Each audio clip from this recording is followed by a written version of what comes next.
વડોદરા જિલ્લા સહકારી ખરીદ વેચાણ સંઘની 3 બેઠકો પર આજે મતદાન યોજાયું હતું। શહેરના જ્યુબિલી બાગના તરીકેશ્વર મહાદેવના પટાંગણમાં મતદાન થયું હતું।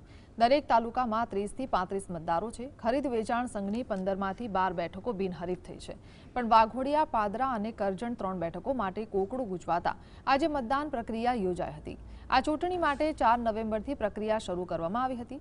જો કે ઉમેદવારી ફોર્મ ભર્યાની સમયમર્યાદા પૂર્ણ થયા સુધી ભાજપે મેન્ડેટ સહિત ઉમેદવારીની યાદી પ્રસિદ્ધ નહીં કરતા સહકારી અગ્રણીઓએ ઉમેદવારી નોંધાવી હતી।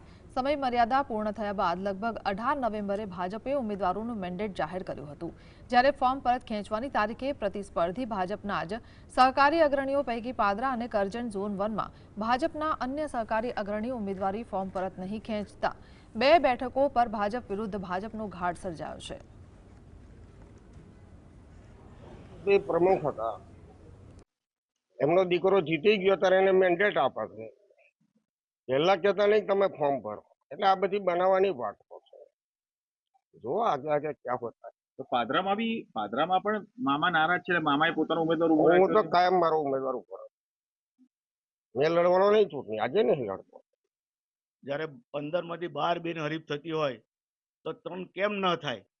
જો સંકલન સમિતિ બોલાવી હોત તો 100% થઈ જાત, પણ જ્યારે સંકલન સમિતિ બોલાવી જ ના હોય અને પછી મેન્ડેટ આપે, એનો પછી કોઈ ફોર્મ ભર્યા પછી બધાને પોતપોતાનો ઈગો હોય એટલે ના